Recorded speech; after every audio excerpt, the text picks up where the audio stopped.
দলীয় সমর্থকদের নিয়ে কাছাড়ের জেলা শাসক কার্যালয়ে মনোনয়ন দাখিল তৃণমূলের 3 প্রার্থীর। দলীয় সমর্থকদের সঙ্গে নিয়ে মনোনয়নপত্র দাখিল করলেন তৃণমূল কংগ্রেসের 3 প্রার্থী। উধারবন্দ সমষ্টি থেকে তাপস দাস, কাঠিগড়া সমষ্টি থেকে ফয়জুর রহমান লস্কর এবং সোনাই সমষ্টি থেকে শাহজান লস্কর মনোনয়ন জমা দেন। এই সময় তাদের সঙ্গে উপস্থিত ছিলেন তৃণমূল কংগ্রেসের সাংসদ সুস্মিতা দেব।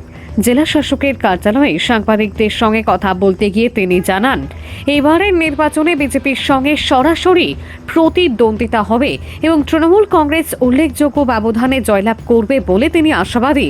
মনোনয়নপত্র দাখিলকে কেন্দ্র করে এদিন শহর জুড়ে কড়া নিরাপত্তা ব্যবস্থা গ্রহণ করে প্রশাসন। জেলা শাসকের কার্যালয় চত্বর ও আশেপাশের এলাকায় পুলিশ মোতায়েন ছিল চোখে পড়ার মতো। দেখেন,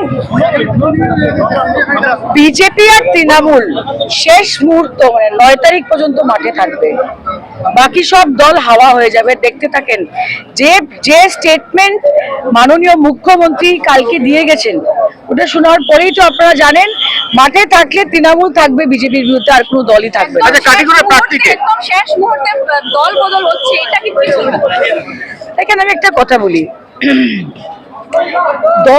দল বদল যে হয়, আমিও তো দল বদলেছি। হ্যাঁ, তো আমি বলি আমি আদর্শটা পাল্টাইনি। যে কমলাক্ষ দেবপুরকাইস্ত মাইনরিটি ভোটে জিতে আসলো নর্থ করিমগঞ্জে, আজকে মাইনরিটি মানুষকে গালাগাল করছে।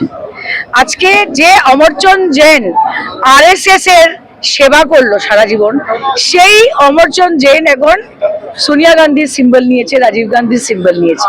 যে রাহুল গান্ধী RSS এর বিরুদ্ধে যুদ্ধ করছে বিগত 20 বছর থেকে, সেই RSS থেকে অমরচন্দ জৈনকে এনে আজকে কাঠিগড়াতে টিকিট দেওয়া হয়েছে। তো দল বদলানো একরকম ব্যাপার, হ্যাঁ, কিন্তু প্রিন্সিপাল আইডিওলজি বদলানো অন্যরকম ব্যাপার।